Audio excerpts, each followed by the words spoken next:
Hi, Sheanne. Thank you for joining me today on Sustainability Marketing Survival Conversations. It's great to have you for a good conversation, hopefully.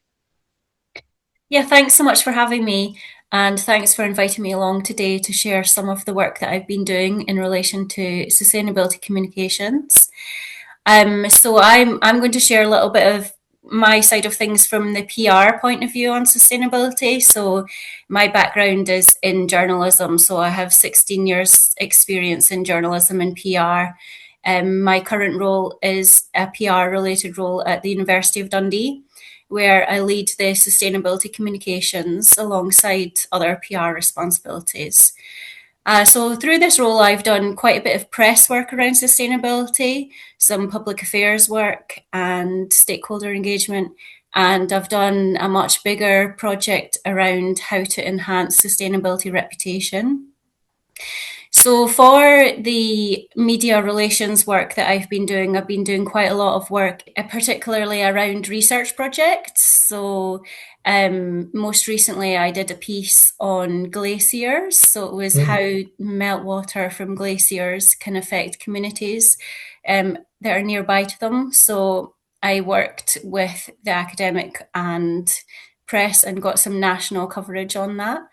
I've also done work on water scarcity. So that was an academic was reading some water levels in Scotland here, and I worked with her to get some TV coverage on that and some national coverage on that as well.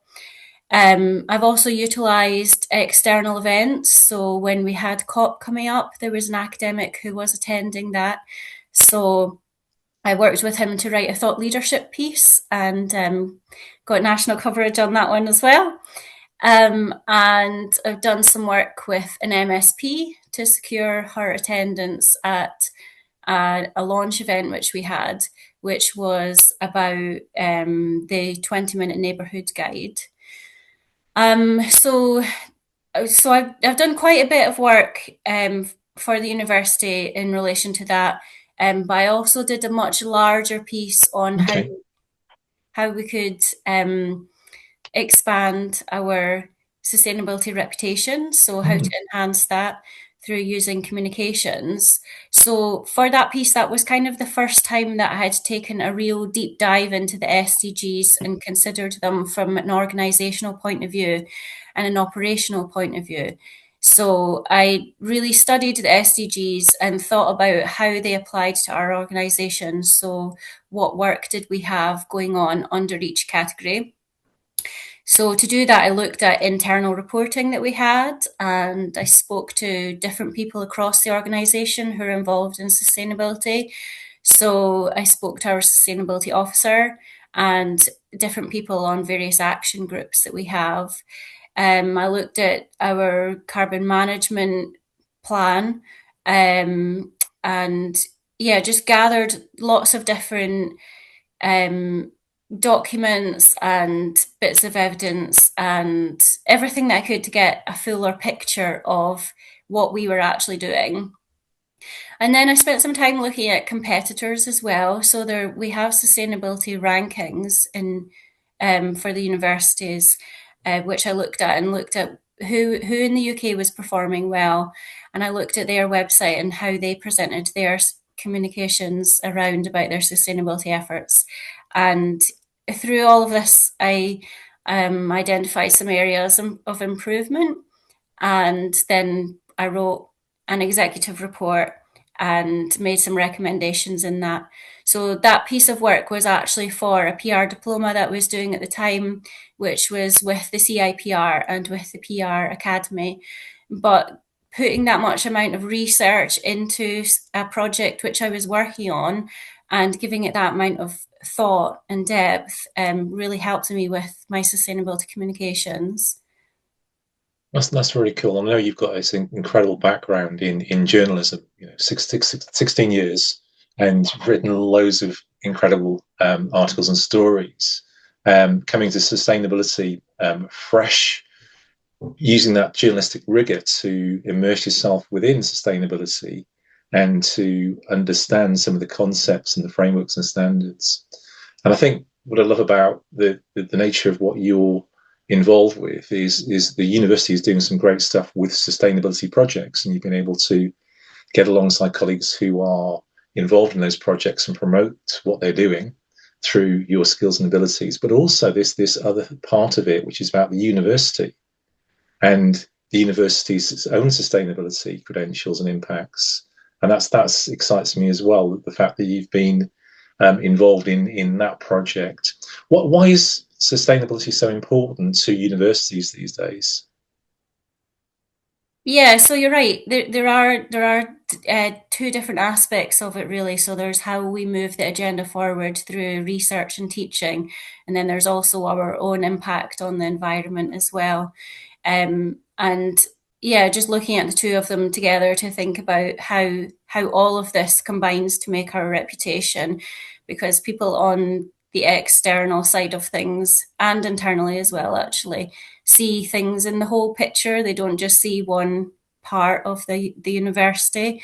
So sustainability really touches every area of the university. It affects our reputation, revenue, and recruitment as well. And there is a growing awareness of sustainability within society. And with that, there's been an expectation for universities to act. So, universities are expected to provide solutions to sustainable living. So, that's through their research, through their teaching. I mean, they're teaching the leaders of the future. So, it's all about bringing that agenda forward. They also have to think about their own impact, but they're also expected to support communities to think about their impact too. So having a strong sustainability reputation is really essential. And it also leads to increased opportunities as well. So funding opportunities, it attracts partners who want to partner with organisations who reflect their own values. That's the same for individuals as well. So for academics and for professional staff, but also for students. So we're finding that a lot of students really want to go to a sustainable university. There was actually a report that came out last year, which was so it was showing the ranking results for the QS sustainability rankings. But within that report, there was a survey, and half of the students who they had surveyed had said that they would prefer to go to a sustainable university over a top 100 ranked university. Oh, wow. So it's a key decision maker for them. Mm. And but it's not just reputation either. They want to see action. So they want to see sustainability on campus. They want to see evidence of projects of that and thinking of that. They want to see a diverse student cohort, a diverse staff cohort. They want to see partnerships with community, and they want to see that reflected in opportunities that they have for work placements. They want to see it in teaching. They want to see it in research. So the pressure is on. We have to get this right for so many different reasons. That's so good. I think what you've highlighted there is I've never said this phrase before, I don't think, but the competitive nature of sustainability for a university. You're there trying to demonstrate your sustainability credentials against a whole host of other universities, and you have league tables. And I remember back in my working in academia days, we had league tables on teaching and research, but sustainability is now been added within that. How do these tables and rankings work then around sustainability? Yeah, so the sustainability rankings for universities are quite complicated.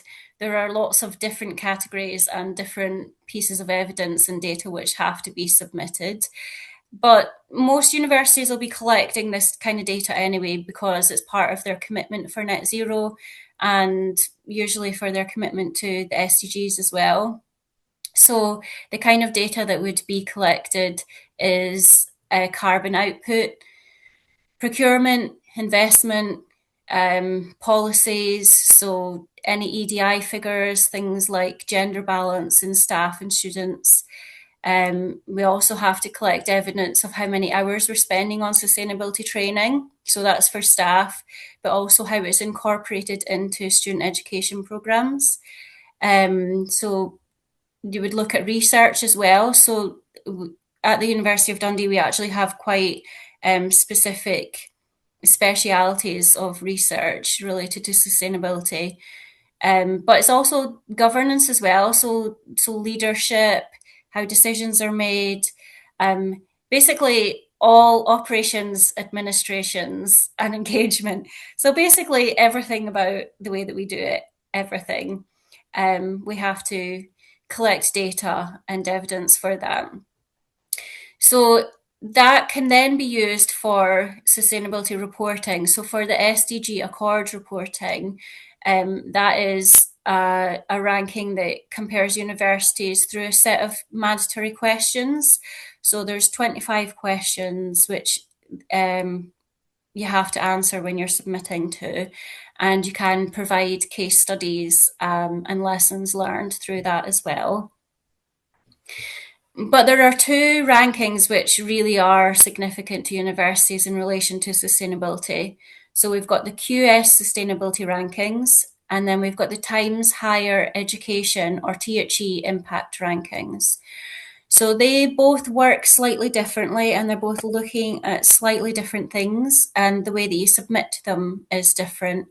So the QS sustainability rankings focuses on ESG. And for that, you have to submit evidence and data. So there's many subcategories split into the ESG categories. So for an environment, we then under that we have environmental sustainability, environmental education, and environmental research.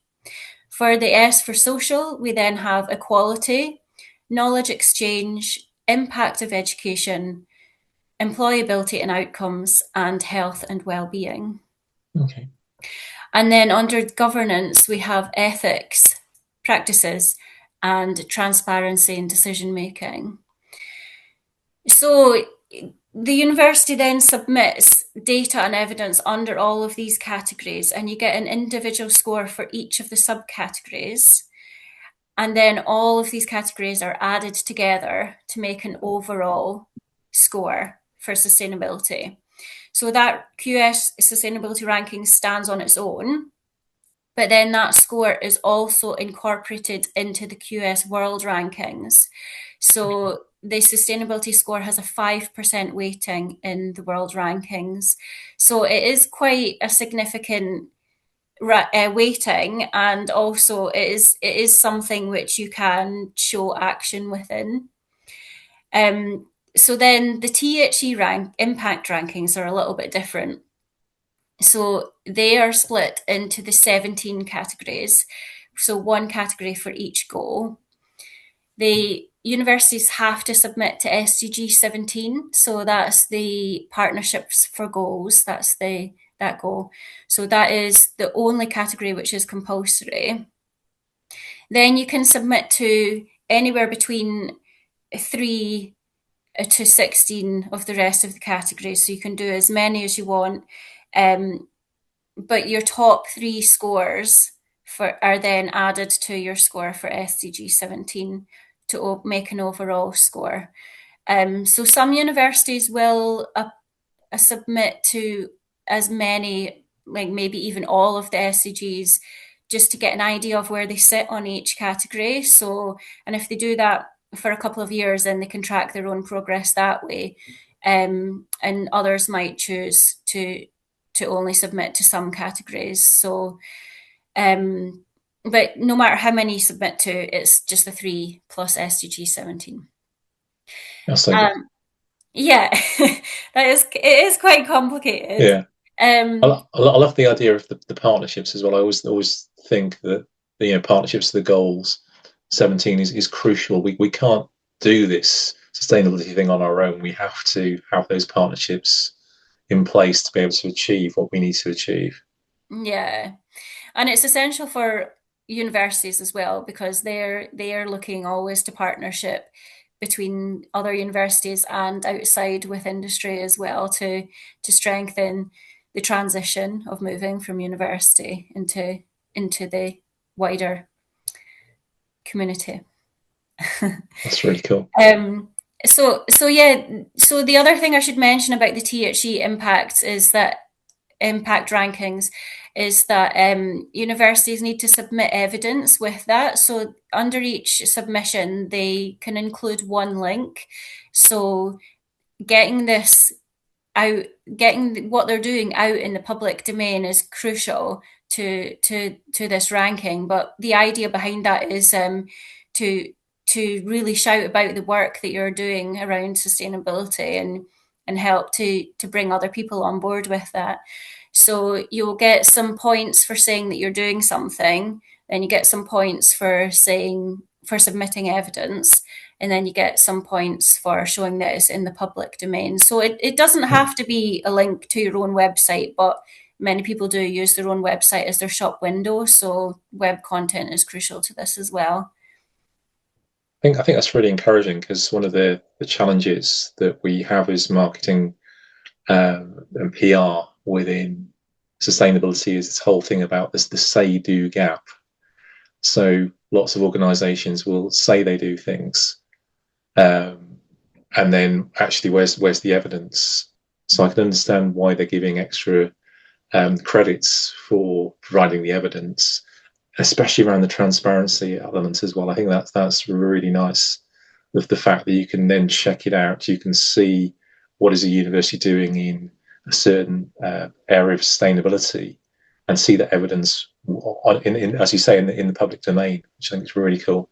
Yeah, I mean, there it's not just about providing evidence as well. It's also about showing that there is actually action happening as well. Mm. So, um, the rankings are particularly significant for universities because it's not just about increasing prestige. Like they actually have an impact on financial programs or research grants.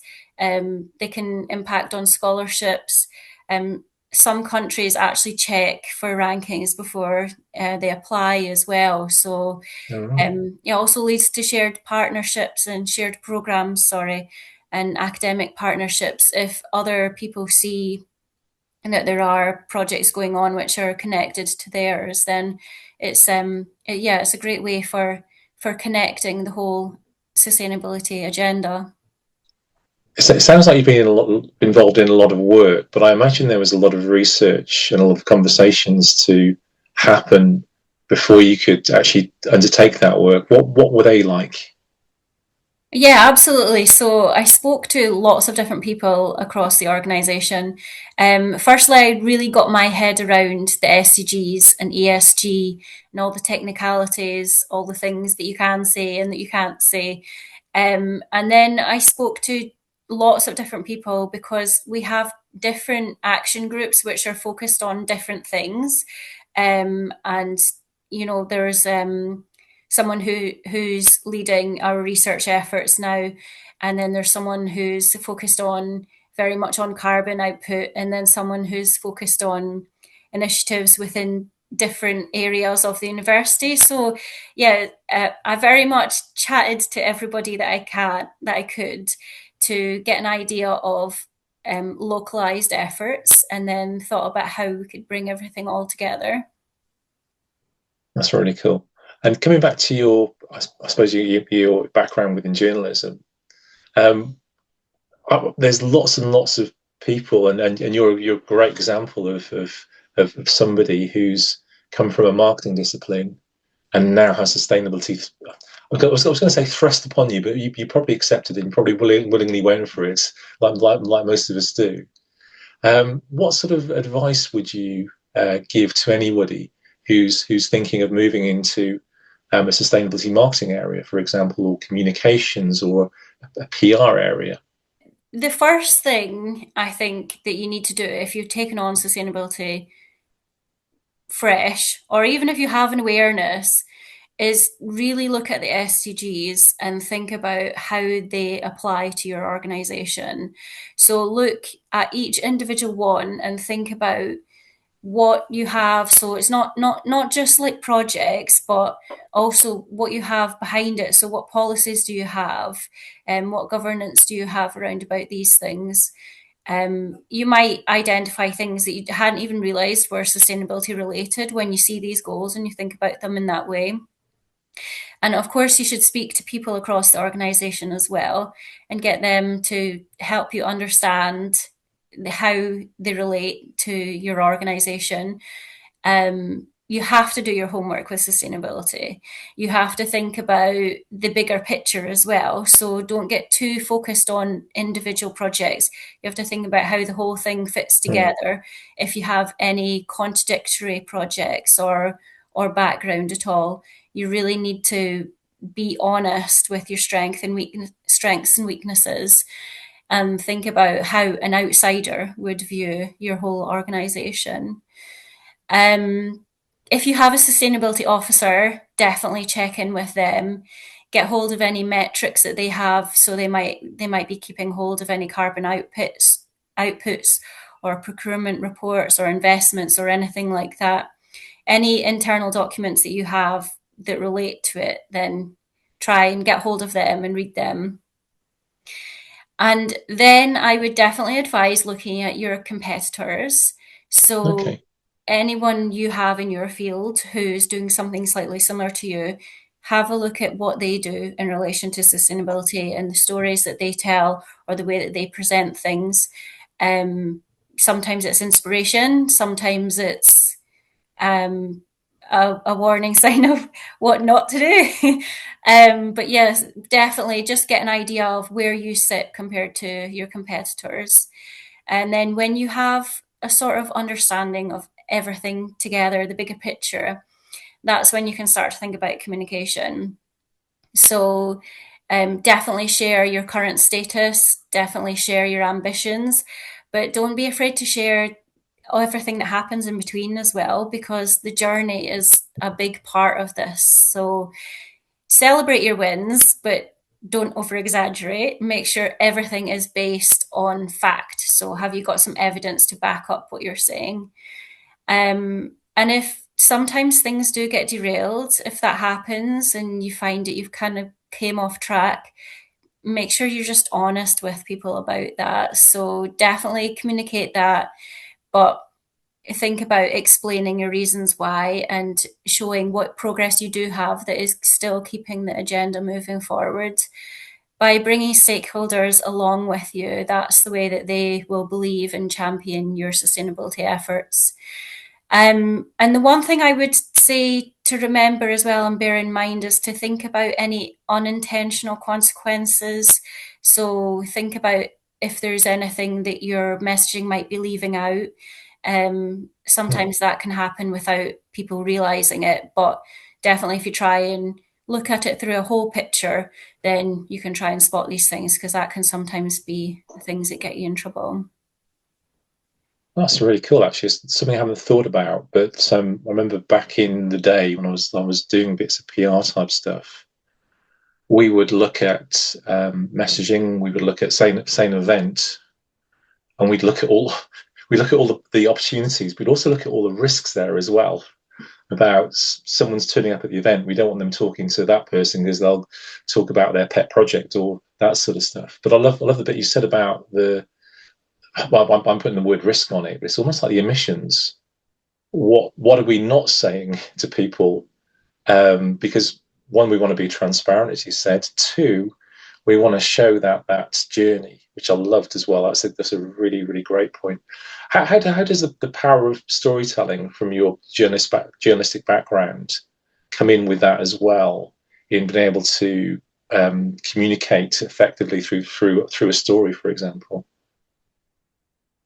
Yeah, so I mean, the key thing, if you're looking at it from a storytelling point of view, the key thing is to think about how it connects to everything else which is already out there. But also to think about, is this something new? Is this something worth sharing? And it doesn't have to be a huge target or a huge achievement. It could just be a new take on something. So it could be an expert who's saying something from their point of view who hasn't spoken out before, or Mm. it could be a new approach which you're taking, which slightly changes things from the way that you used to do them. So yeah, just thinking about it, how everything fits together through to create a whole narrative. You don't have to have everything in every piece of communication that you put out, but just think about how it fits into the jigsaw of the whole story. So one of the things I heard a while back, and it's his 100th birthday this year, is David Attenborough, where he admitted on a radio show I was listening to quite a few years ago now, how he failed to connect with his audience because the landlady of the place he was staying in listened to one of his live broadcasts and said to him, "I didn't understand a word of it." And every time now he gets in front of he's in front of the camera, he's in front of a microphone, he thinks of that landlady and speaks to her. So he doesn't use all the scientific language. He's speaking directly to a landlady who might have some education, but possibly not university education. How does that affect how you communicate as well uh, with the stories that you tell around sustainability?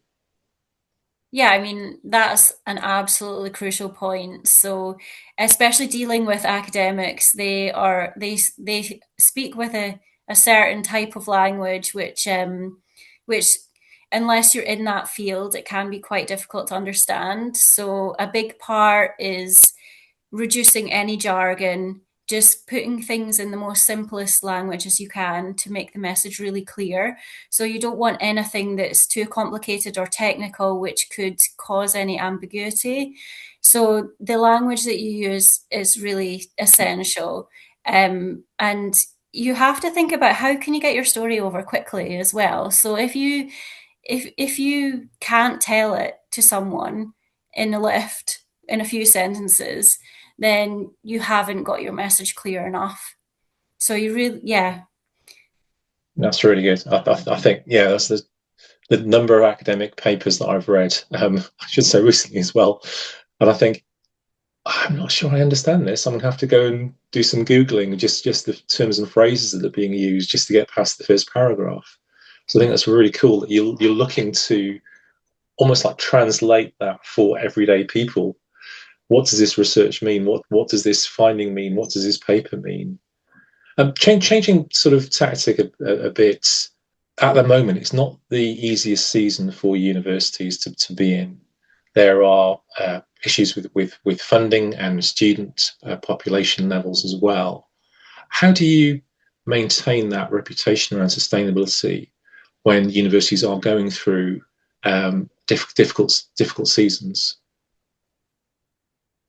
yeah. I mean, it's undeniable that the entire higher education sector is facing challenges at the moment. With any communications which you're doing, you have to be sensitive to the environment in which you're working. So you have to think about the messages that you're putting out there. How are they going to land? How are they going to be received? And is this even the right time to be doing them? So if you're in a crisis situation or an ongoing crisis or any sort of difficulty, it's probably not the right time to be putting out a behaviour change campaign, say, when you're trying to ask people to change their own actions to support sustainability efforts of the organisation.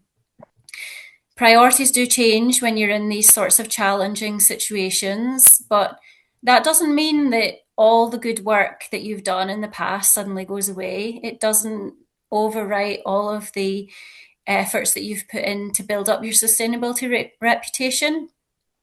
So most of sustainability work comes from years of progress, and you really need to think about how you can protect that.